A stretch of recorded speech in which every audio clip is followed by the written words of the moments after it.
Bismillahirrahmanirrahim. Assalamualaikum. Salam sejahtera tuan-tuan dan puan-puan yang saya hormati sekalian. Apa khabar semua? Bagaimana hari ini? Bagaimana kehidupan tuan-tuan dan puan-puan? Saya mendoakan agar segala-galanya berjalan lancar, segala-galanya berlaku dengan redha dan dengan sebagaimana dalam situasi yang bawah perlindungan Allah Subhanahu Wa Taala. Dalam suasana yang sebegitu banyak persoalan-persoalan ya tuan-tuan dan puan-puan, yakinlah bahawa sesungguhnya Allah tidak pernah meninggalkan kita dan Allah tidak pernah meletakkan kita dalam keadaan yang sukar. Allah sentiasa memberikan kita panduan dan juga melindungi setiap apa yang kita lakukan sekiranya kita masih dan terus berpegang kepada tali Allah Subhanahu Wa Taala. La ilaha illallah Muhammadar Rasulullah. Tuan-tuan dan puan-puan yang saya hormati sekalian, saya Masa Bayu akan bersiaran lagi dengan episod yang kelima. Ya, setelah semalam saya telah pun menyampaikan kepada tuan-tuan dan puan-puan practicality, apa yang perlu dilakukan, apa yang perlu dilaksanakan apabila kita berada pada satu waktu, pada satu masa di mana kita telah pun berhadapan dengan Imam Mahdi, di dalam topik kemunculan Imam Mahdi. Tuan-tuan dan puan-puan yang saya hormati, terlebih dahulu saya ingin mengambil kesempatan dan untuk saya memperjelaskan kepada tuan-tuan dan puan-puan yang saya hormati sekalian, walau di mana juga berada, apa yang telah saya sampaikan, apa yang telah saya nyatakan kepada tuan-tuan dan puan-puan adalah satu perjalanan, adalah satu usaha yang telah saya lakukan untuk saya memahami dan untuk saya melaksanakan tanggungjawab saya kepada Allah Subhanahu Wa Taala, sebagaimana juga tanggungjawab tuan-tuan dan puan-puan. Saya yakin tuan-tuan dan puan-puan juga mempunyai jawapan-jawapan yang jelas bagaimana untuk menjadikan diri kita hamba Allah yang sentiasa taat kepada perintahnya, yang sentiasa akan meninggalkan segala larangan-larangannya. Jadi apa yang ingin saya sampaikan pada peringkat awal ini, kesempatan ini ingin saya jelaskan bahawa tidak ada sesuatu pun apa yang saya sampaikan itu atas dasar untuk meletakkan apa-apa kesalahan bagi mana-mana pihak, kesalahan bagi mana-mana kelompok ataupun ruang-ruang ataupun puak-puak yang ada di mana-mana tempat di pelosok dunia. Saya hanya menyatakan apa yang telah ada di dalam Al-Quran. Saya menyatakan tentang betapa realiti Al-Quran itu kita pegang. Maka apabila ada pihak-pihak yang telah mula melamparkan kata-kata tuduhan-tuduhan kepada saya dengan komen-komen sedemikian, saya berlapang dada tuan-tuan dan puan-puan. Ialah kita banyak perbezaan, ya, kita banyak sekali dengan perjalanan masing-masing. Jika tuan-tuan dan puan-puan dah rasa selesa dengan pandangan dan juga apa yang telah difahami, apa yang telah dipelajari selama ini, saya tak halang, ya. Teruskanlah jika itu menjadi suatu pegangan tuan-tuan dan puan-puan. Teruskan selagi ianya menyebabkan tuan-tuan dan puan-puan menjadi orang yang soleh, menjadi orang yang taat kepada perintah Allah dan Rasulnya. Lakukan tuan-tuan dan puan-puan, kerana hubungan tuan-tuan dan puan-puan dengan Allah tidak ada perantaraan. Hubungan Allah dan hamba-hambanya langsung. Jadi apa juga kalau tuan-tuan dan puan-puan rasa apa yang telah saya sampaikan itu telah menyebabkan tidak rasa selesa, tidak rasa senang, solat pun tak khusyuk, asyik teringat aja perkataan Masa Bayu, maka itu jika mengganggu tuan-tuan dan puan-puan, saya ingin berlapang dada, saya ingin menjelaskan sesungguhnya apa yang saya sampaikan, apa yang saya jelaskan, sentiasa kita hendaklah melihat daripada mana sumbernya. Yang saya nyatakan adalah golongan-golongan yang engkar, kerana ada di dalam Al-Quran. Dalam surah Al-Isra ayat 89 telah dinyatakan berulang-ulang kali oleh Allah Subhanahu Wa Taala tentang golongan-golongan yang mengingkari perintah Allah dan Rasulnya. Baca ayat 89 Al-Isra, ya. Lihat di situ apa pernyataan Allah di situ. Banyak tuan-tuan dan puan-puan, dalam surah Ar-Rum pun juga ada, dalam surah Al-Baqarah juga ada, dalam surah Ali Imran juga ada, untuk menjelaskan mereka-mereka yang menolak Al-Quran, mereka-mereka yang menyatakan Al-Quran itu tidak sempurna, mereka-mereka yang menyatakan berbolak-balik tentang realiti tentang Al-Quran, Banyak tuan-tuan dan puan-puan. Jadi itu yang saya maksudkan, itu yang saya tujukan, iaitu jangan kita menjadi golongan-golongan yang sebagaimana yang dinyatakan di dalam Al-Quran, dalam surah yang jelas bahawa jangan jadi orang-orang yang derhaka. Ya, dalam surah An-Nur contohnya, ayat 55 kalau tidak silap saya, jangan jadi golongan-golongan yang derhaka. Dari banyak kisah-kisah yang saya sampaikan, yang saya nyatakan kepada tuan-tuan dan perempuan, bukan perkataan Masa Bayu.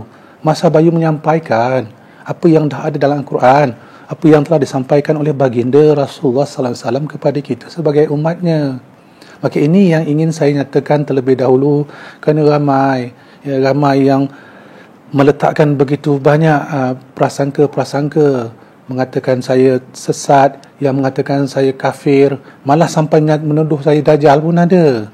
Jadi saya, kalau itulah yang difahami, itu yang dikatakan kebenaran oleh pihak tuan-tuan dan perempuan, sampai meletakkan hukuman-hukuman tanpa menyelidik, tanpa kita berlapang dada, maka fikir-fikirkanlah. Maka itu pentingnya kita berfikir. Menentang akal untuk apa? Kerana hakikatnya dah berulang kali.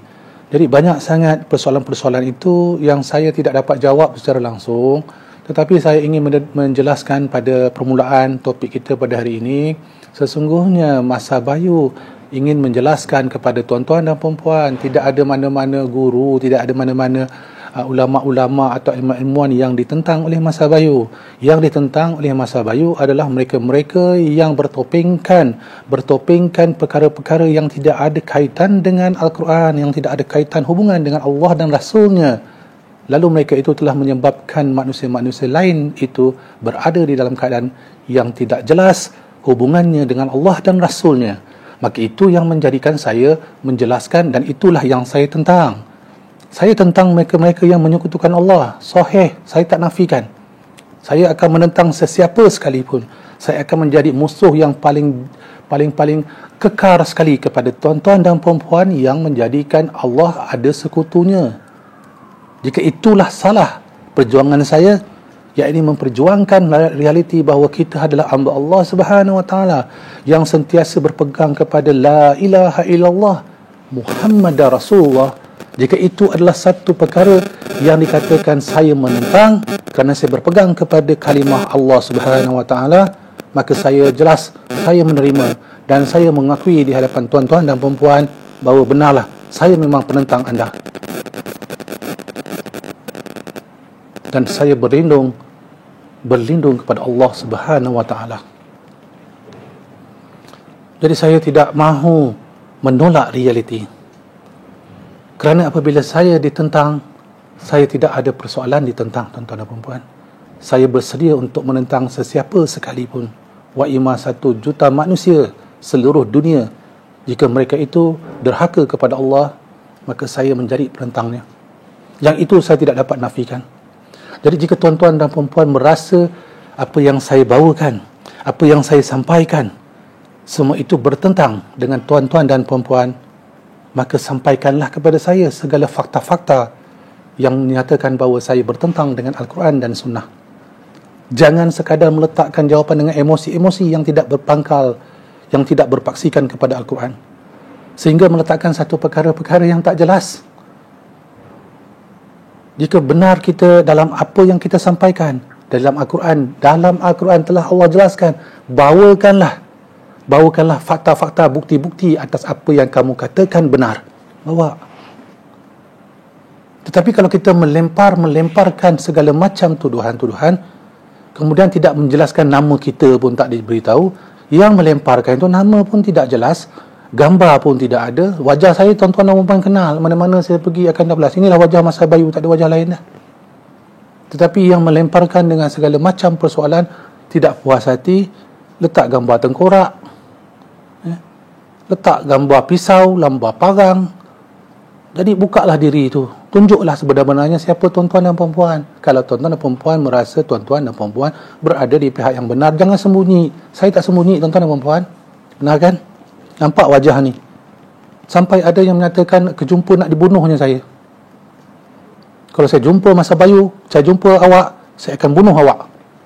Adakah itu yang diajar, dituntun oleh Allah Subhanahu wa taala kepada kita?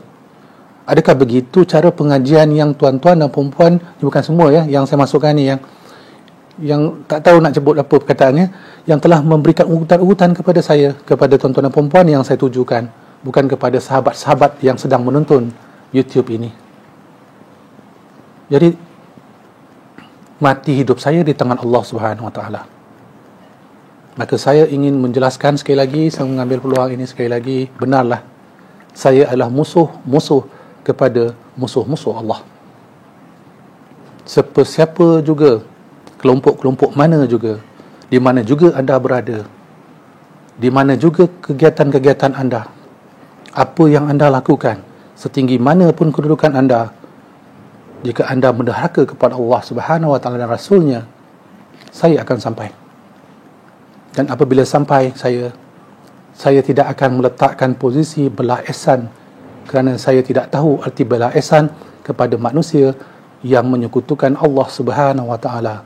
Maka jika kepingan-kepingan besi itu wujud di atas muka bumi ini, saya akan lapiskan segala kepingan-kepingan besi itu untuk dedak di depan dada saya, untuk saya memastikan tidak ada berbolak-balik lagi hati saya tentang menentang musuh-musuh Allah di akhir zaman.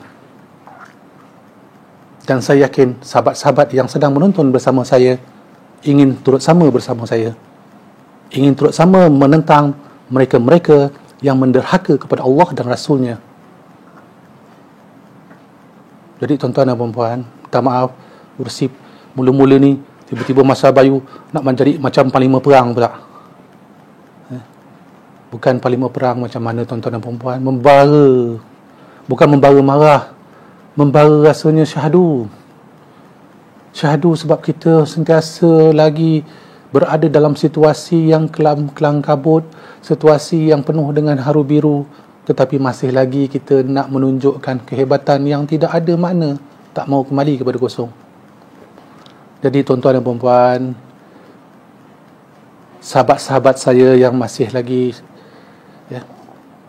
tekun, masih lagi bersedia untuk mengikuti YouTube Masa Bayu yang sekali dijalankan 1 jam, tak habis-habis bercakap Masa Bayu ni.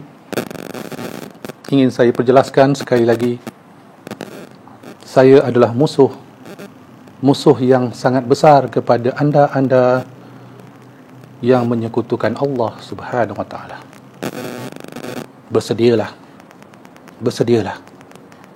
Jika anda benar-benar ingin berperang dengan kehebatan yang telah Allah tunjukkan, yang telah Allah nyatakan, akan sampai masanya apabila datang hak, anda yang berada di dalam kebatilan akan pergi dengan sendirinya. Janji Allah, tidak ada siapa yang akan dapat menghalang. Ketentuan Allah pasti akan datang. Bismillahirrahmanirrahim. La haula wala quwwata illa billah lillahil azim. Inna lillahi wa inna ilaihi raji'un. Astaghfirullahalazim. Astaghfirullahalazim. Astaghfirullahalazim. Astaghfirullahalazim allazi la ilaha illa huwal hayyul qayyum la atubu ilaih. Tuan-tuan dan puan-puan yang saya hormati sekalian, hari ini kita sambung pada topik yang kelima. Setelah saya menjelaskan bagaimana proses yang akan berlaku pada peringkat practicality, semalam saya dah jelaskan apa yang perlu kita lakukan. Kita kena lakukan peringkat yang pertama, penerimaan macam mana saya dah jelaskan. Perubahan bagaimana pun telah saya tunjukkan caranya, macam mana nak gunakan akal dan bagaimana nak melaksanakan tugasan. Telah pun saya beritahu tuan-tuan dan puan-puan. Maka hari ini tuan-tuan dan puan-puan, saya ingin menceritakan dengan topik kemunculan. Bilakah kemunculan Imam Mahdi? Adalah persoalan muncul Imam Mahdi itu dah kita jelaskan tadi daripada awal cerita-ceritanya. Dah ada empat pertama, empat kedua, tanda-tanda dah lengkap. Kemudian saya sambungkan lagi 4 lagi selepas itu. Akhirnya semua telah pun lengkap. Peranan apa yang perlu kita lakukan. Maka untuk hari ini tuan-tuan dan puan-puan, kita meletakkan posisi pada proses kita dah berada dengan Imam Mahdi. Jadi apa yang saya jelaskan kepada tuan-tuan dan puan-puan, persiapan kita, persediaan kita, mental kita kena sedia, jiwa raga kita kena sedia, fizikal kita kena sedia. Apabila sampainya nanti Imam Mahdi, kemunculan Imam Mahdi, maka kita telah pun membuat persiapan yang sepatutnya. Itu pun ada yang marah.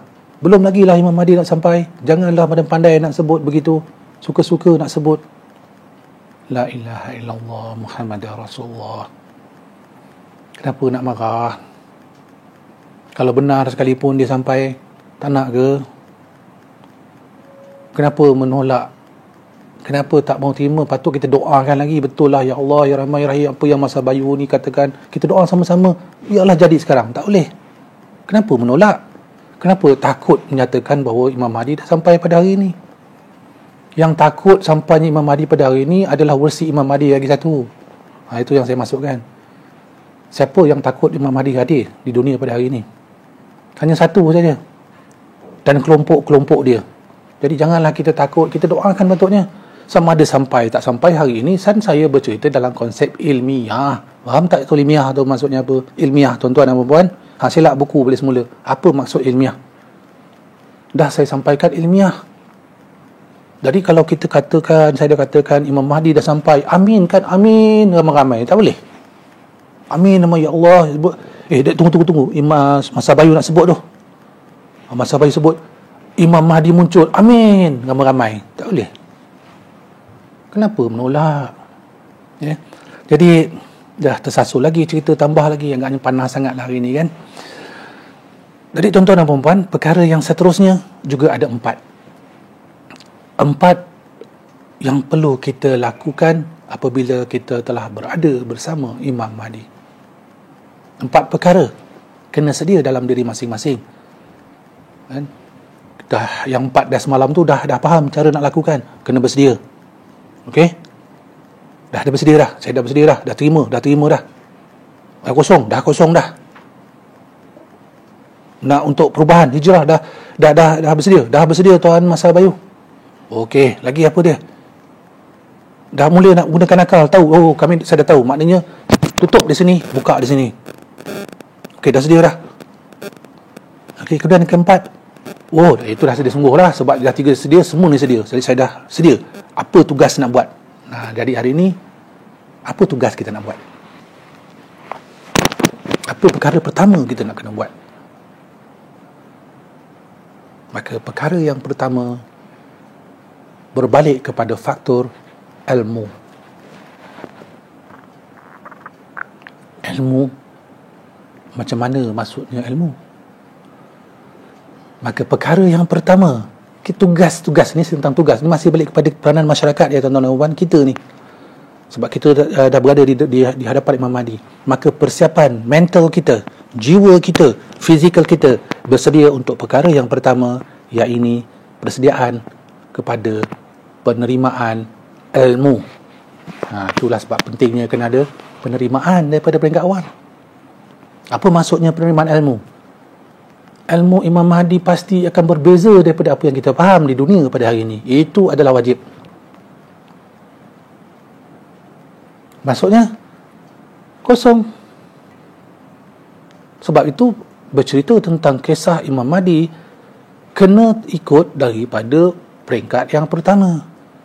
Ulang-ulang kali saya cakap, tengok video Masa Bayu, jangan tengok topik nombor 3, buat keputusan. Tengok daripada topik 1, 2, 3 dan sampai habis. Itu tak campur lagi video-video yang sebelum-sebelum ni. Saya ada bercerita dan semua itu ada hubung kait untuk kita fahamkan sampai peringkat hari ini. Macam kita baca Quran, jangan pilih baca Quran, pilih mana ayat-ayat yang kita nak ambil, kita tinggalkan ayat-ayat yang kita tidak suka ataupun tidak rasa tidak ada kaitan. Semua ada kaitan. Jika kita mahu berfikir, mesti ada sebabnya. Itu dah saya terangkan dah dalam video-video sebelum ni. Tak nak sambung-sambung lagi ni. Jadi persediaan ilmu itu kena ada dalam diri masing-masing. Maknanya apa? Maknanya tak ada ilmu. Dah. Macam tu pula. Ya. Persediaan tak ada ilmu. Bila kita bersedia di hadapan Imam Mahdi, kita adalah kosong. Kita tidak memiliki apa-apa. Waimah apa sekalipun yang kita miliki. Kita engineer, kita saintis yang boleh terbangkan pesawat contohnya, kita pilot, kita adalah seorang doktor perubatan, kita adalah seorang guru agama, kita adalah seorang ustaz, kita adalah seorang profesor, apapun kita. Persediaan yang pertama, ilmu kosong. Kita kena bersedia untuk menerima apa yang akan disampaikan oleh Imam Mahdi kepada kita. Apa yang dia akan sampaikan kepada kita? Ilmu Imam Mahdi.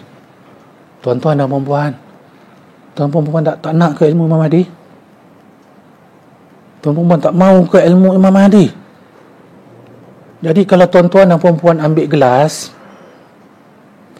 tu dalam dia ada air, boleh tak tuang air baru? Boleh tak kita masukkan air baru kalau di dalam gelas tu penuh dengan air? Maka tuan-tuan dan puan-puan,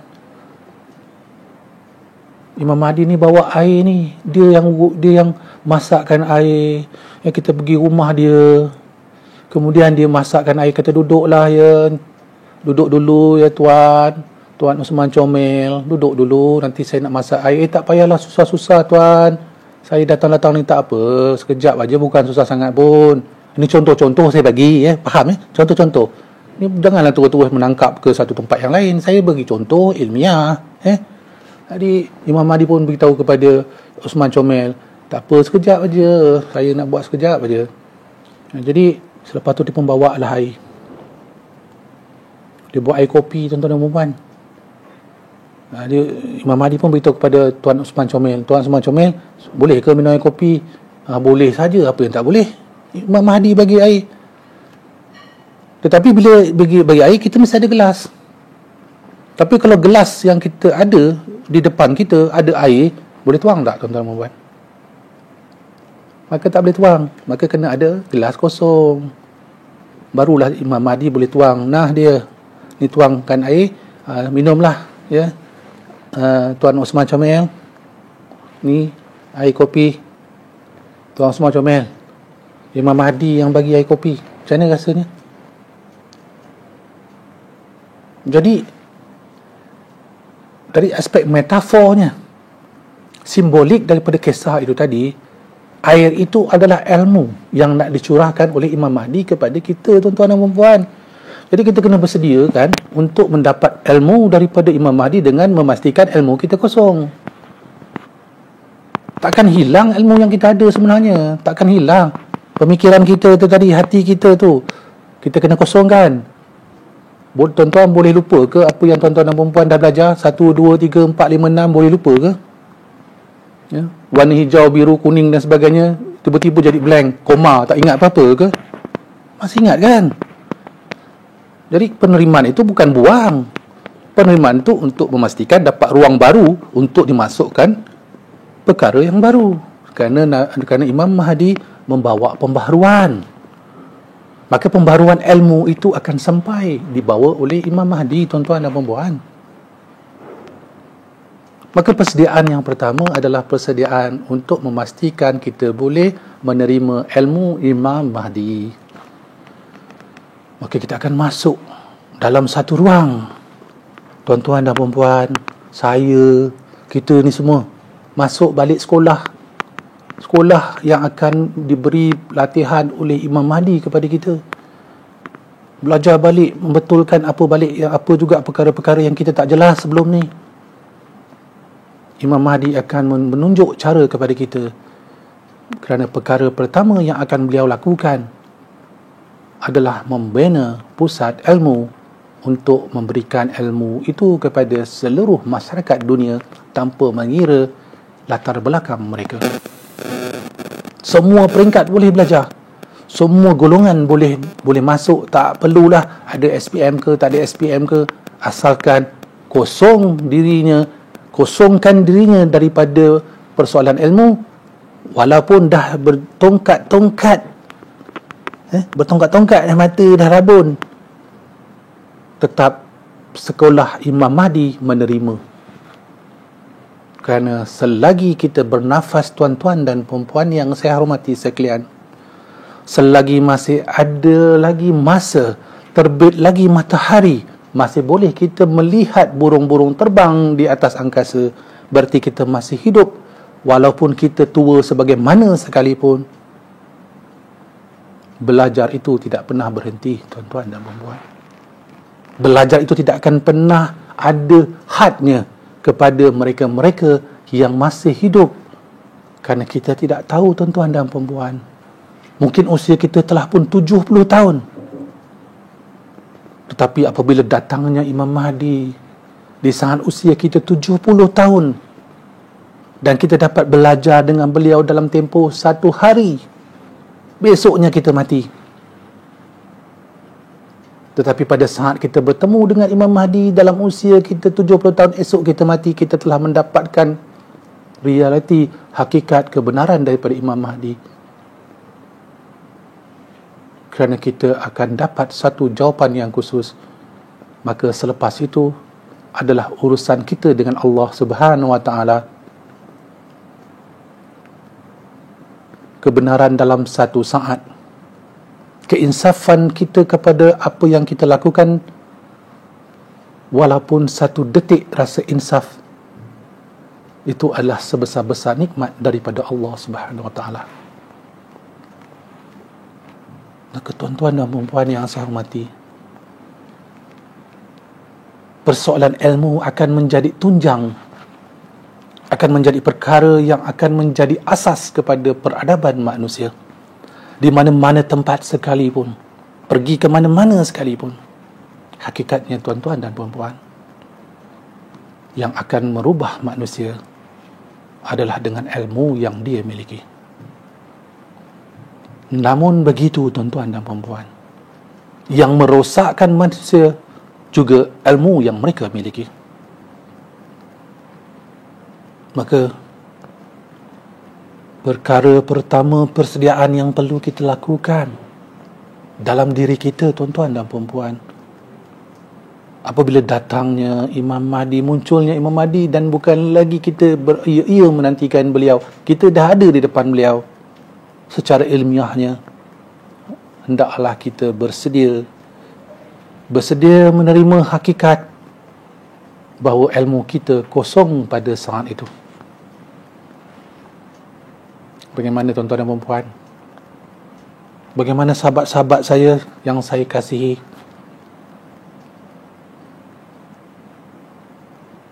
Boleh tak kita belajar lagi? Boleh tak kita bersedia untuk belajar semula? Kerana selama ini tuan-tuan dan puan-puan selalu mempersoalkan apa yang dipelajari. Apakah erti ilmu yang dimiliki? Jika kita masih berbalah-balah di antara satu sama lain, adakah tujuan berilmu itu untuk menunjukkan kita lebih hebat daripada yang lain, kita lebih benar daripada yang lain? Kerana ilmu itu adalah perjalanan hidup kita yang akan menuntun kita kepada realiti. Apakah realitinya, tuan-tuan dan puan-puan? Realitinya, kita ini kosong, kita ini hamba. Apa yang kita tahu itu pun adalah ihsan Allah Subhanahu wa Ta'ala kepada kita. Jangan kita jadikan diri kita sebagaimana makhluk yang dilaknat oleh Allah Subhanahu wa Ta'ala. Kenapakah jatuhnya iblis? Bagaimana boleh jatuhnya iblis daripada sifat yang mulia? Ingat tuan-tuan dan puan-puan, sifat iblis itu selepas dilaknat oleh Allah Subhanahu wa Ta'ala mendapat gelaran iblis laknatullah. Tetapi sebelum beliau dilaknat oleh Allah, beliau orang hebat, beliau manusia mulia, tinggi darjatnya, Azazil alaihi salam. Tetapi apa yang menyebabkan situasi yang berlaku kepada beliau? Kerana tidak kosong ilmunya di saat datangnya Adam. Apabila Allah jadikan Adam, apabila Allah letakkan Adam sebagai satu sosok yang akan menjadi khalifah di atas muka bumi, maka Iblis telah pun menolak untuk menjadi kosong di hadapan Adam. Beliau tidak mahu tunduk. Kenapa, tuan-tuan dan puan-puan? Balik pada cerita tadi. Kerana dia memiliki ilmu yang dia rasakan dia lebih hebat, lebih tahu daripada Adam. Ada kan cerita tu dalam Quran? Adam menentang perintah Allah Subhanahu Wa Taala. Kerana apa? Kerana ilmu yang ada pada diri dia. Kerana dengan ada ilmu yang dia miliki, dia menjadi makhluk yang sombong, tuan-tuan dan puan-puan. Sombong bahawa diri dia lebih tahu. Kenapa nak dijadikan makhluk yang lain? Siapa Adam tu? Aku lebih lama, aku lebih tahu. Aku lebih lama daripada dia. Kenapa dia nak dinaikkan sebagai pemimpin? Nampak di situ, tuan-tuan dan puan? Keilmuan telah menjatuhkan makhluk yang mulia di sisi Allah Subhanahu Wa Taala. Maka itu, tuan-tuan dan puan-puan, sebab tu saya kata kosongkan ilmu diri masing-masing. Kerana kejatuhan bagi makhluk yang mulia, dia bermula dari tempat yang sangat tinggi, derajatnya jatuh serendah-rendahnya. Maka yang menggelincirkan iblis, yang akan menggelincirkan ilmuwan di dunia, adalah ilmu yang mereka miliki. Di saat datangnya Imam Mahdi, maka apabila kita merasa kita tergagat, kita terganggu, kita rasa kita terpukul dengan perkara-perkara yang baru, perkara-perkara yang tidak pernah kita dengar, perkara-perkara yang kita tidak pernah fikirkan, hati-hati dalam soal menghukum. Jangan sampai kita menghukum sebagaimana Azazil telah meletakkan hukuman bahawa Adam adalah kosong, sedangkan sepatutnya beliau yang patutnya kosong. Mana buktinya bahawa Adam bukan kosong? Rujuk lagi dalam Al-Quran. Apabila Allah perintahkan malaikat, Allah tanya dengan malaikat beberapa perkara persoalan, malaikat angkat tangan, tuan-tuan dan puan, surrender. Ya Allah, kami tak tahu apa-apa. Sesungguhnya kami tidak mengetahui apa-apa, ya Allah. Apa yang kami ketahui adalah apa yang engkau berikan kepada kami, ya Allah. Malaikat surrender, tuan-tuan dan puan, bila Allah cabar mereka. Kalau Allah katakan kepada mereka, pergilah jumpa dengan Adam, bertanyalah dengan Adam apa yang ingin engkau ketahui. Lalu malaikat pergi kepada Adam, bertemu dengan Adam, dan mereka bertanya dengan Adam atas setiap perkara sebagaimana yang diperintahkan oleh Allah kepada mereka. Lalu apa yang berlaku, tuan-tuan dan puan-puan? Adam telah menyatakan setiap jawapan kepada setiap persoalan yang ditanya oleh malaikat. Maka begitulah akhirnya Allah pun menyatakan kepada para malaikat, bukankah telah aku nyatakan sesungguhnya kamu tidak mengetahui apa yang aku ketahui, kata Allah. Maka tunduklah para malaikat, benar ya Allah, kami tidak memiliki apa-apa. Jadi bagaimana sifat baru Adam boleh memiliki pengetahuan lebih daripada malaikat yang lebih awal? Jadi dia dah ada pengetahuan, dia dah ada ilmu yang Allah berikan kepada beliau, yakni kepada Adam. Tetapi kerana dia baru, makhluk baru, sifat baru, maka yang dah lama, yang dah ada ilmu yang lama, akan merasa tergugat. Itu yang berlaku kepada Azazil. Itu yang berlaku kepada Iblis laknatullah. Dia tergugat apabila datangnya sifat baru, apabila datangnya makhluk yang baru, apabila datangnya ilmu yang baru. Maka tuan-tuan dan puan-puan, jelas perkara yang pertama, tak boleh panjang-panjang. Ini banyak lagi ni, ya, ada 3 perkara lagi saya nak sampaikan. Jadi perkara yang pertama secara rumusannya, apabila datanglah kita kepada Imam Mahdi, ya, faham di sini, saya ulang balik, datangnya Imam Mahdi, saat persediaan kita yang pertama adalah kita bersedia untuk berada pada posisi ilmu kita kosong, kerana kita akan mula menerima ilmu daripada Imam Mahdi. Mencurah-curah, tuan-tuan dan puan-puan. Tinggal mampu tak mampu kita menampung ilmu yang akan disampaikan oleh Imam Mahdi, seumpama hujan yang turun daripada langit. Boleh tak tuan-tuan dan puan-puan menampungnya? Maka lihatlah perumpamaan itu. Bersediakanlah dengan bekas-bekas, bersediakanlah dengan apa juga tempayan dan sebagainya, kerana tuan-tuan dan puan-puan, hujan nak turun.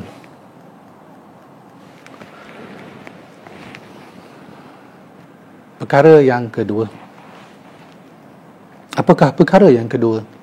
Persediaan apakah yang perlu dilakukan oleh diri kita, tuan-tuan dan puan-puan, bila kita dah berhadapan dengan Imam Mahdi? Maka itu juga berbalik semula kepada apa yang ada di dalam Al-Quran dan sunnah Nabi baginda Rasulullah sallallahu alaihi wasallam. Tidak akan putus kita berbicara hari-hari selagi tuan-tuan dan puan-puan tak jemu dengan masa bayu, selagi tidak rasa tergugat dengan masa bayu. Saya nak berkawan dengan tuan-tuan dan puan-puan, saya tak nak jadi musuh tuan-tuan dan puan-puan. Terimalah saya sebagai saudara, ya. Terimalah saya ni sebagai sahabat tuan-tuan dan puan-puan. Saya tak nak bergaduh dengan tuan-tuan dan puan-puan. Apa faedahnya kita bergaduh? Iblis melompat-lompat kalau kita bergaduh, tuan-tuan dan puan-puan. Bukan kita dapat apa-apa pun. Cubalah kita sama-sama bersahabat, tegur menegur. Boleh tak tuan-tuan dan puan-puan? Mana yang marah saya tu, saya dah maafkan dah. Yang komen saya macam-macam tu, belum buat pun saya dah maafkan dah. Tak apa, saya terima. Kita berkawan boleh tak? Ya? Yang sudah tu sudahlah. Yelah, tak faham. Saya pun sama juga dulu tak faham. Jadi sama-sama tak faham. Boleh tak kita silaturahim balik semula? Ya, lepaskanlah yang sudah-sudah tu. Ya, kita baik semula. Boleh ya tuan-tuan dan puan-puan? Jadi balik kepada persoalan tentang yang kedua yang ada dalam Al-Quran. Baginda Rasulullah sallallahu alaihi wasallam diutuskan untuk menjadikan ia sebagai contoh kepada kita. Apa contohnya? Akhlak yang mulia. Adab susila kita akan menjadi perkara yang kedua yang akan dibentuk, yang akan diberi tunjuk oleh Imam Mahdi kepada kita. Bagaimana kita kena membawa diri kita di dalam persoalan adab, persoalan akhlak. Maka tuan-tuan dan puan-puan, pertama kita kena sediakan diri kita kosong dalam soal ilmu. Apabila masuk perkara yang kedua, maka kita akan mula membawa diri kita kepada Ya Allah, Ya Rahman, Ya Rahim, sesungguhnya aku ini sangat jahil, Ya Allah, tak tahu beradab rupa-rupanya. Kosong. Hari ni bercerita kosong je. Daripada hari tu lagi kosong saja masa bayu ni sebut. Memang kita kosong, tuan-tuan dan puan-puan. Jadi perkara yang kedua pun juga kosong. Adab kita kosong. Bersedia untuk kita diperbaiki adab kita. Bersedia untuk kita merubah cara hidup kita. Kerana apabila kita membawa kisah tentang Islam, ad-din, cara hidup. Cara hidup yang membawa kita kepada keselamatan. Islam itu selamat. Selamat di dunia dan selamat di akhirat.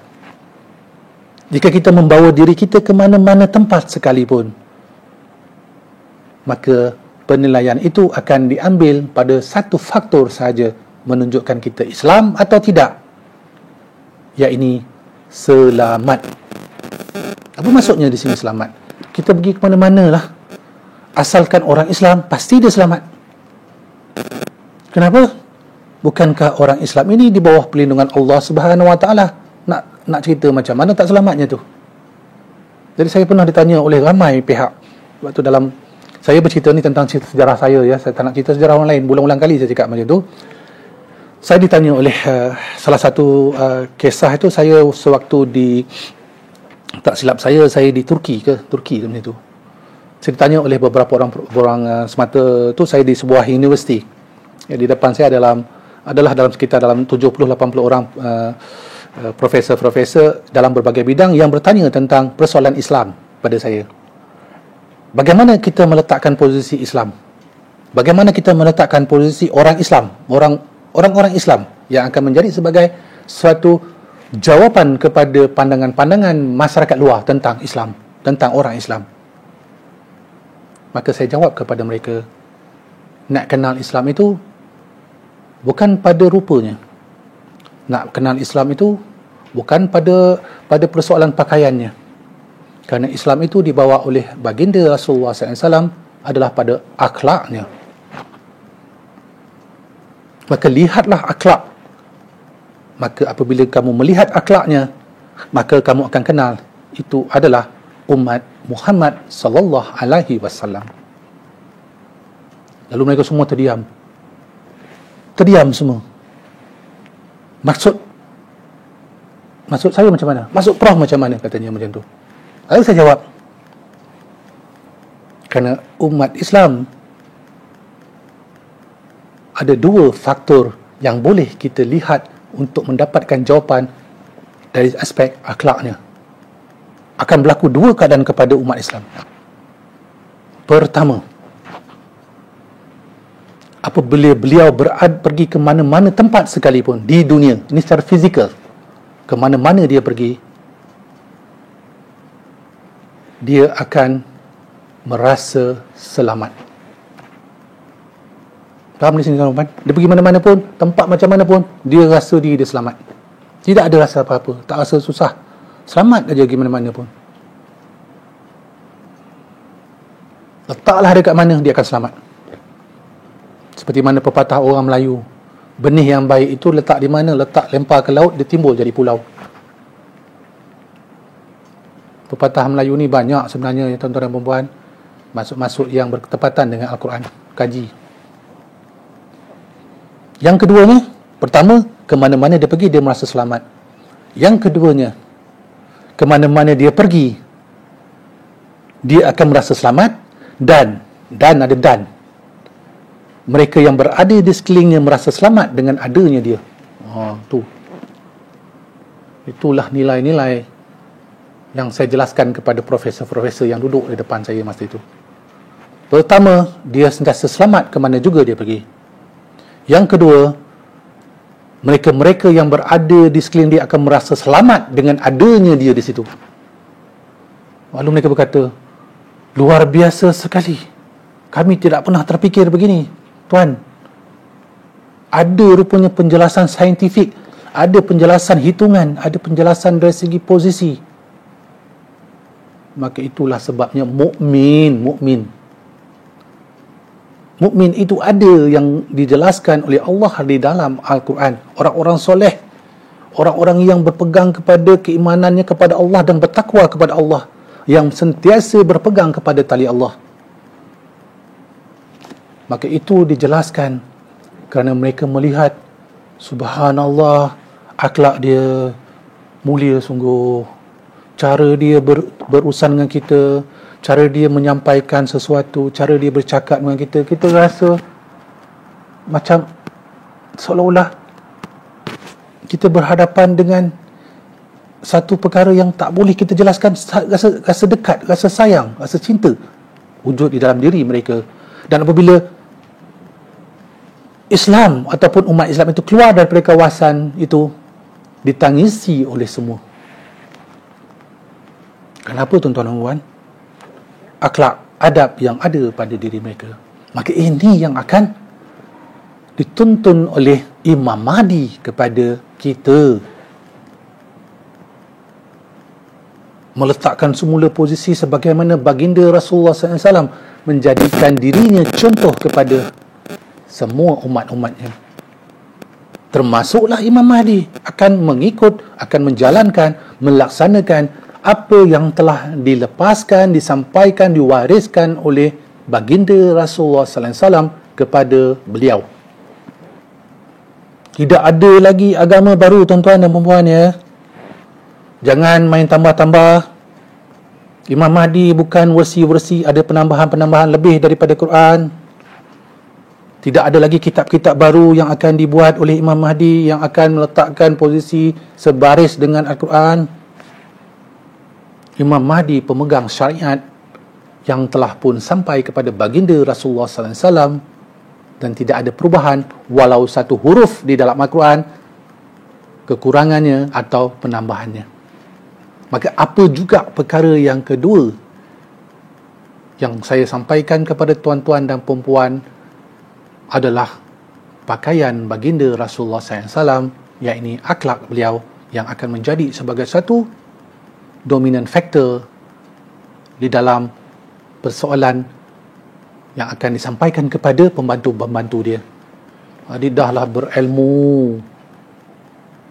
Ilmu tu pula dapat pula dituang pula oleh Imam Mahdi, macam mana ilmu dia yang sepatutnya, kalau nak bertani macam mana, nak buat engineering macam mana, nak perubatan macam mana, nak bangunkan ekonomi macam mana.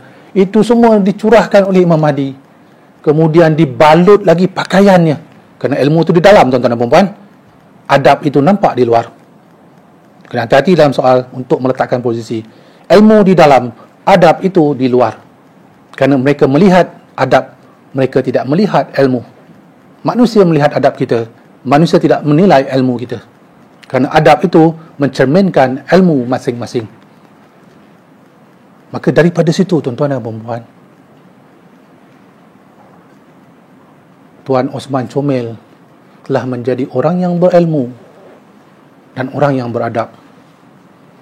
Macam mana Tuan Osman Comel? Tak mahu ke? Maka itu persediaan kita. Yang nombor 2. Allah ya Rabbi.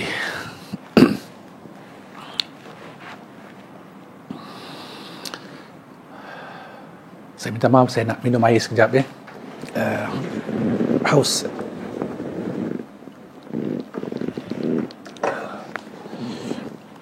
Bismillahirrahmanirrahim.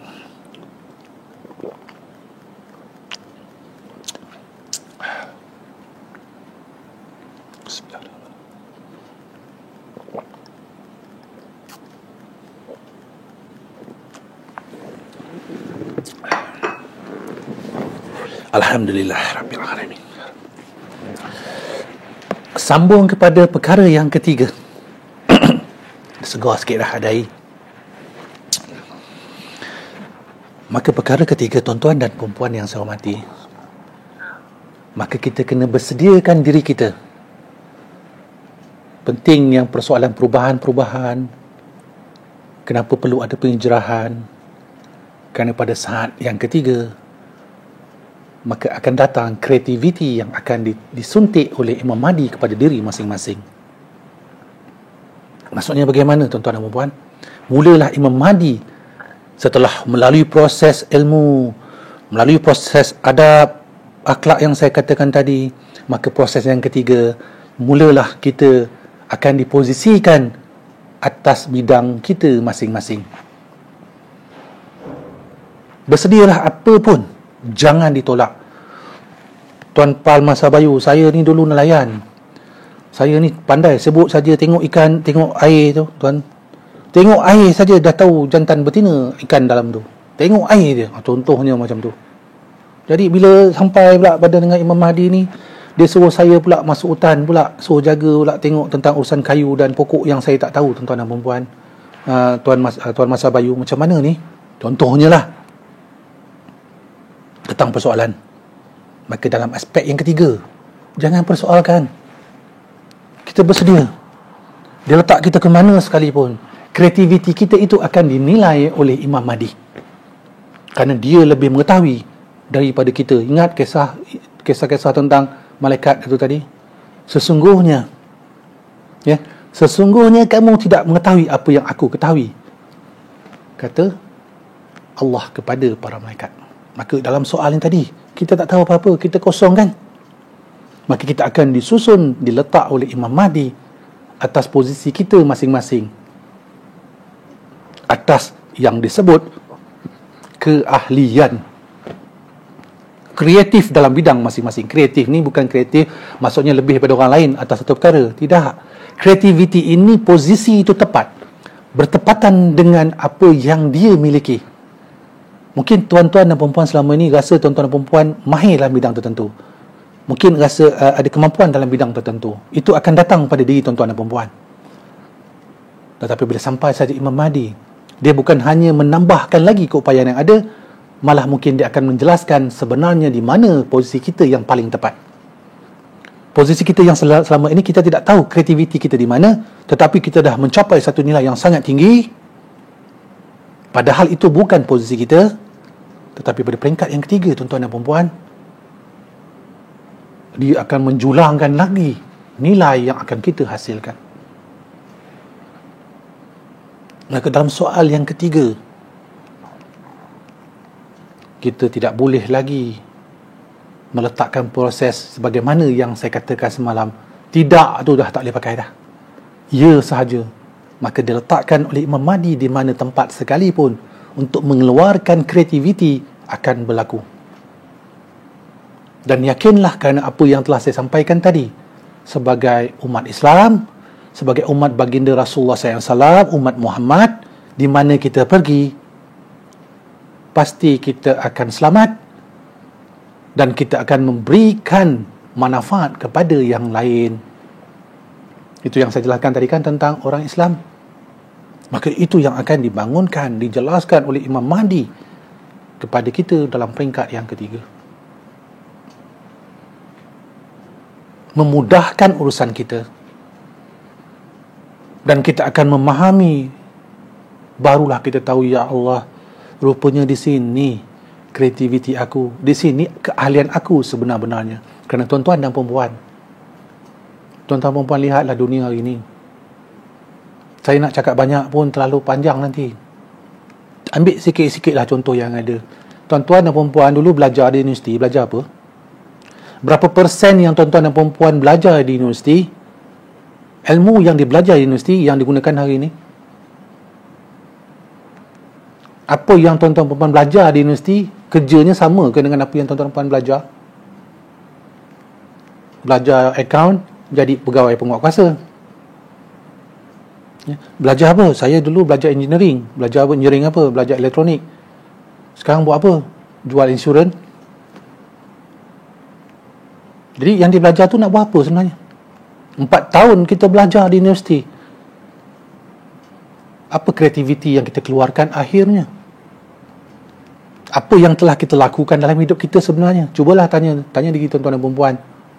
Berapa persen yang tuan-tuan dan perempuan gunakan di dalam apa yang telah dipelajari? Maka apabila kita tidak maksimalkan ilmu yang kita miliki, pengetahuan yang kita miliki, bagaimana kita nak mendapatkan kreativiti? Maka di sini datangnya Imam Mahdi, tuan-tuan dan perempuan. Dia tahu macam mana nak bagikan kita. Dia tahu macam mana nak letakkan kita. Di kreatif kita di mana sekalipun, itu adalah atas posisi yang akan ditetapkan oleh Imam Mahdi. Di manakah cerita ini tadi? Ada di dalam Al-Quran, di dalam surah Ali Imran 81. Berimanlah bersungguh-sungguh kepadanya dan menolongnya bersungguh-sungguh. Di dalam ayat itu tadi disebut. Allah mengambil perjanjian dengan para rasul. Apabila, yakni apa yang ada pada kamu, kitab dan hikmah. Dan akan datang rasul yang terakhir yang akan membenarkan apa yang ada pada kamu, yakni kitab dan hikmah. Maka hendaklah kamu beriman bersungguh-sungguh kepadanya dan hendaklah kamu menolongnya bersungguh-sungguh. Lalu Allah bertanya kepada mereka, bagaimana? Adakah kamu mengambil perjanjian sedemikian? Maka para rasul menyatakan, ya, kami menerima, ya Allah. Maka Allah menerima dan menyatakan, aku menjadi saksi atas perkara ini. Ayat 81 Ali Imran. Maka apa mesej yang nak disampaikan di sini?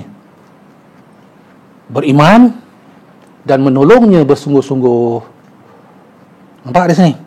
Beriman, menolongnya bersungguh-sungguh. Percaya, ikut, sami'na wa ta'na. Apa yang telah disampaikan oleh Imam Mahdi pada peringkat yang ketiga, kita kena ikut, kerana lepas itu dia akan serahkan tanggungjawab yang mana kita kena buat dengan bersungguh-sungguh. Tuan-tuan dan perempuan, itu dah yang ketiga ya. Bagaimana pula yang keempat? Yang keempat, tuan-tuan dan perempuan yang saya hormati sekalian, apakah masalah yang ada dihadapi pada saat ini, tuan-tuan dan puan-puan, yang paling jelas, yang tidak dapat kita nafikan, yang berlaku di dunia hari ini, yang menyebabkan kacau bilau kepada semua umat manusia, tidak kira warna kulit, tidak kira apa keadaan sekalipun. Apakah yang akan kita nilaikan, yang kita akan dapat gunakan sebagai penanda aras yang menyebabkan kerosakan di atas muka bumi? Apa dia, tuan-tuan dan puan-puan?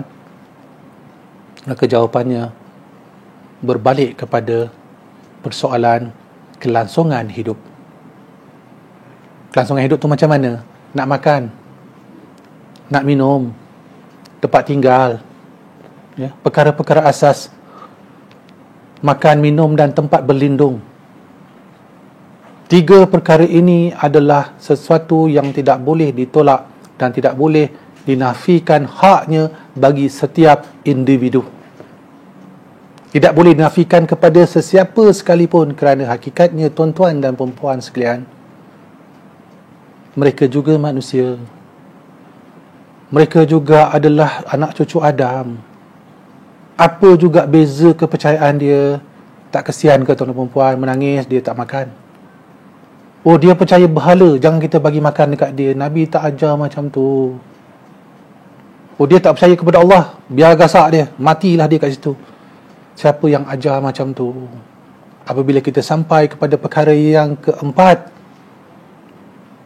maka inilah yang akan dibawa, yang akan disampaikan, yang akan diminta oleh Imam Mahdi kepada kita untuk membuat persiapan. Persediaan-persediaan inilah, apa dia?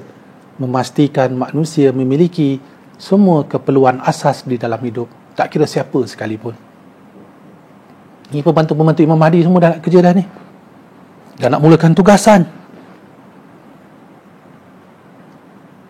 Maka mereka, tuan-tuan dan puan-puan, perlukan tempat berlindung, perlukan tempat untuk berehat, perlukan tempat untuk dapat memanaskan badan daripada kesejukan malam,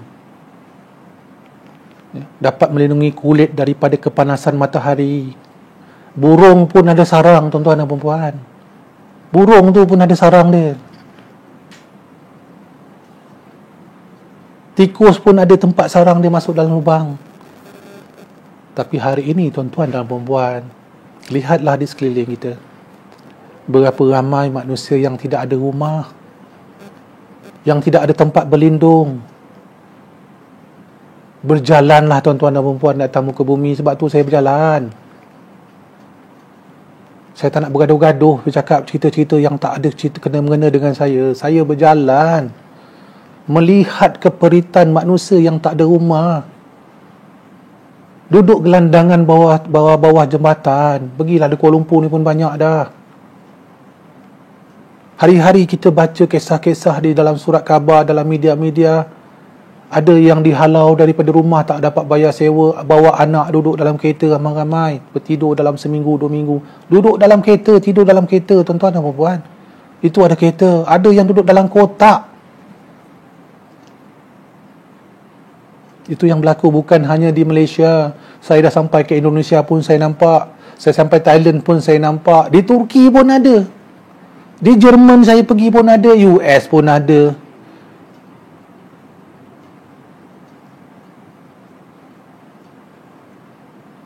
Banyak, tuan-tuan dan puan-puan. Maka inilah yang keempat. Ekonomi. Persoalan ekonomi akan menjadi tunjang yang terakhir yang akan dipastikan oleh Imam Mahdi berkembang seadil-adilnya di atas muka bumi. Maka dia perlukan tuan-tuan dan puan-puan untuk membantu beliau. Dia perlukan kita untuk membantu beliau menggerakkan ekonomi-ekonomi ini berjalan di atas muka bumi. Bukan dia nak jadi kaya. Imam Mahdi dia tak nak jadi kaya, tuan-tuan dan puan-puan. Bukan kerja dia nak cari harta melimpun-limpun. Ya, nak buat istana sebesar-besar, itu bukan kerja dia. Bukan itu keinginan dia. Kalau kita bertanya dengan beliau, ni disediakan tanah, disediakan rumah, bank ligai dan sebagainya, Imam Mahdi akan jawab begini, tuan-tuan dan puan-puan. Dia akan kata, apa yang engkau himpunkan, apa juga makhluk-makhluk ini himpunkan, serahkan kepada aku. Walaupun gunung emas yang diberi, tidak akan dapat menggantikan, mengalahkan apa yang telah Allah sediakan bagi diriku. Macam tu dia akan jawab. Jadi jangan kita ingat persoalan harta dunia akan menjadi hambatan kepada Imam Mahdi. Begitulah yang juga ada pada diri baginda Rasulullah SAW. Diberikan harta kekayaan, diberikan apa segala kepada beliau. Beliau palingkan wajahnya, tetapi berikan ilmu, berlumba-lumba mengejarnya beliau. Beliau inginkan ilmu, beliau tidak mahukan harta. Kerana dengan ilmu boleh membina harta dunia dan harta akhirat. Maka tuan-tuan dan puan-puan, dengan segala keadaan yang serba-serbi, tidak adil, kecelaruan manusia dengan segala macam kemiskinan di dunia, ini akan diperbaiki, diperbetulkan oleh Imam Mahdi. Bukan dia pergi serah duit seorang-seorang, bagi grant, bagi duit, bagi sedekah. Ini yang menjadi ursi-ursi yang menjadikan kita jadi hilang daripada realiti. Imam Mahdi akan mengajar kita bagaimana ekonomi itu dapat dibangunkan. Dia akan menunjuk bagaimana mengeluarkan emas daripada tanah. Dia akan menunjukkan bagaimana mendapatkan hasil daripada perut bumi, hasil daripada sekeliling untuk dijadikan sebagai satu sumber ekonomi yang akan memakmurkan muka bumi hingga tidak ada manusia yang layak menerima zakat. Tidak ada manusia yang layak menerima zakat apabila faktor yang keempat ini dibahas kepada tuan-tuan dan puan-puan. Berlari-larilah kita melihat orang yang akan membawa gendong guni, dan kita bertanya dengan beliau, apa yang engkau gendongkan? Dia buka, kita tengok, subhanallah, berlonggok emas di dalam tu. Kita katakan kepada dia, tanya dengan dia, apa yang kau buat dengan bawa lu ke hulu, ke hilir dengan emas ni? Wahai Tuan Osman Comel. Oh, banyak emas lah Tuan Osman Comel contohnya. Tuan Osman Comel pun menjawab, saya sebenarnya nak tolong tanya ni, ada tak orang-orang di sini yang miskin ke? Ada tak orang-orang di sini yang susah ke? Saya nak bagi zakat lah. Tuan Osman Comel bawa seguni emas, tuan-tuan dan puan-puan, nak bagi zakat. Sebab dah melimpah ruah apa yang dia miliki. Tapi orang tu bercakap pada beliau, yang ditanya oleh Tuan Osman Comel akan bercakap dengan Tuan Osman Comel, Tuan Osman Comel, sebenarnya saya nampak Tuan Osman Comel, saya pun nak tanya perkara yang sama. Ada tak mana-mana tempat yang saya boleh nak keluarkan zakat? Dia pun sama macam Tuan Osman Comel. Dua-dua sebenarnya mencari jalan ke mana aku nak bagi zakat. Pada saat itu, tuan-tuan dan puan-puan, itulah kemakmuran ekonomi yang akan disampaikan oleh Imam Mahdi di atas muka bumi. Tak ada orang miskin lagi dah. Tidak ada orang yang kebulu lagi dah.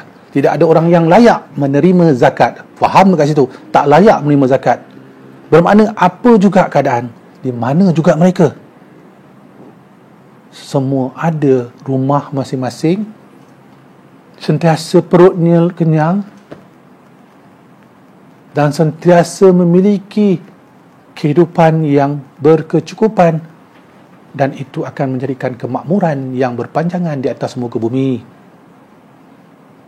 Jika itu berlaku, dan itu akan berlaku, dan pasti berlaku, sekiranya kita, tuan-tuan dan puan-puan, dah bersedia untuk menjadi pedagang-pedagang kepada Imam Mahdi. Maka perkara yang keempat yang ingin saya sampaikan kepada tuan-tuan dan puan-puan adalah kita kena bersedia menjadi pedagang-pedagang kepada Imam Mahdi. Kerana pedagang-pedagang akan datang memakmurkan di mana tempat yang akan beliau lawati. Berbeza dengan peniaga-peniaga. Kerana Imam Mahdi akan melahirkan pedagang-pedagang. Imam Mahdi tidak akan melahirkan businessman, peniaga-peniaga. Kerana peniaga, businessman berteraskan keuntungan. Ya, saya ulang balik. Kerana Imam Mahdi akan menjelaskan kepada mereka, peniaga-peniaga, businessman adalah mereka-mereka yang akan mengutamakan keuntungan. Sedangkan pedagang-pedagang, ini pedagang-pedagang dalam istilah Imam Mahdi, keilmuan dia nanti, dia akan sebut bezanya pedagang-pedagang dengan peniaga-peniaga adalah pedagang-pedagang mengutamakan keberkatan. Maka pedagang-pedagang datang dengan membawa berkat.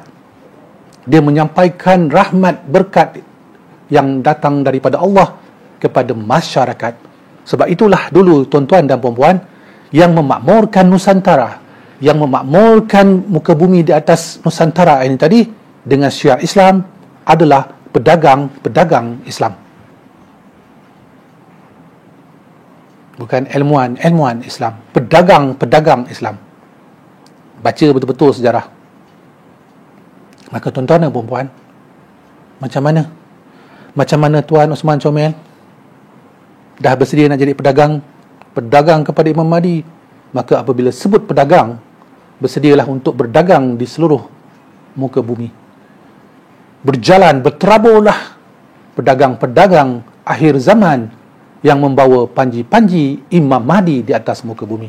Dipacakkanlah, maka berkibarlah panji-panji Imam Mahdi, panji-panji Islam, panji-panji kebenaran, panji-panji yang menyatakan dengan jelas La ilaha illallah Muhammadar Rasulullah, yang akan bertebar di seluruh muka bumi tanpa ada siapa yang dapat menghalangnya. Kenapa? Kerana mereka berjalan sebagai pedagang-pedagang Allah Subhanahu wa Ta'ala. Mereka tidak membawa senjata pedang, mereka tidak membawa bom, mereka tidak membawa apa-apa yang akan memudaratkan, tetapi mereka akan disanjung, dibuka pintunya oleh mana-mana masyarakat dunia, kerana mereka adalah pedagang-pedagang yang akan membawa keberkatan, kemakmuran, yang akan berpanjangan, yang akan menyediakan peluang-peluang pekerjaan, menyediakan segala macam proses-proses dan tempat yang akan memberikan mereka, yakni masyarakat setempat, untuk memenuhkan keperluan asas mereka yang saya katakan tadi. Maka disitulah tuan-tuan dan puan-puan perkara yang keempat, bersedialah kita untuk menjadi pedagang-pedagang kepada Imam Mahdi. Jadi saya rasa dengan tempoh masa saya pun dah agak lewat, dah 1 jam. Tuan-tuan dan puan-puan sekalian, saya Masa Bayu sekali lagi ingin mengucapkan berbanyak-banyak terima kasih kepada tuan-tuan dan puan-puan yang tidak putus-putus, sahabat-sahabat yang tidak putus-putus menyokong dan terus lagi memberikan semangat kepada saya, alhamdulillah, untuk meneruskan lagi siri-siri yang semakin lama semakin panas dia. Kalau kita nak luarkan apa juga lemak-lemak kita kena panaskan badan, jadi kena panaslah sedikit, mana-mana yang tak tahan kepanasan tu, cepat-cepatlah mandi, sejukkanlah badan, kerana soal kita hari ini adalah soal untuk kita berbaik-baik, tuan-tuan dan puan-puan. Kita tak nak berbalah-balah, apa yang kita miliki sama-samalah, kita gendong-gendongkan, sama-sama kita paut-pautkan. Yang berbeza-beza tu tak apalah, kita carilah di mana perbezaan itu titik persamaan. Maka itu tuan-tuan dan puan-puan, dengan apa yang saya sampaikan kepada tuan-tuan dan puan-puan pada hari ini, melengkapkanlah 4 perkara, persediaan kita. Setelah 4 perkara, semalam persiapan kita, persediaan untuk bergerak ni, persediaan untuk kita menjalankan. Semalam dah tahu macam mana nak buat, macam mana nak laksanakan. Hari ini nak jalan dah, kaki dah nak jalan dah. Jadi tuan-tuan dan puan-puan, dengan itu saya Masa Bayu sekali lagi ingin memohon kemaafan yang teramat-amat besar kepada semua sekali yang menonton, baik daripada mana-mana sekalipun. Saya tidak ada apa-apa niat, minta maaf kalau ada rasa tersinggung. Saya mohon daripada lubuk hati saya sendiri, saya mohon sangat atas apa juga rasa tersinggung. Saya sekali lagi atas kalimah la ilaha illallah Muhammadar Rasulullah, saya dengan rasa rendah diri minta maaf dan kemaafan seterusnya daripada tuan-tuan dan puan-puan yang merasa tersinggung dengan apa yang saya sampaikan. Dengan itu, saya sekali lagi Masa Bayu, insya-Allah dengan izin Allah kita akan berserian lagi pada esok hari. Assalamualaikum, salam sejahtera buat semua.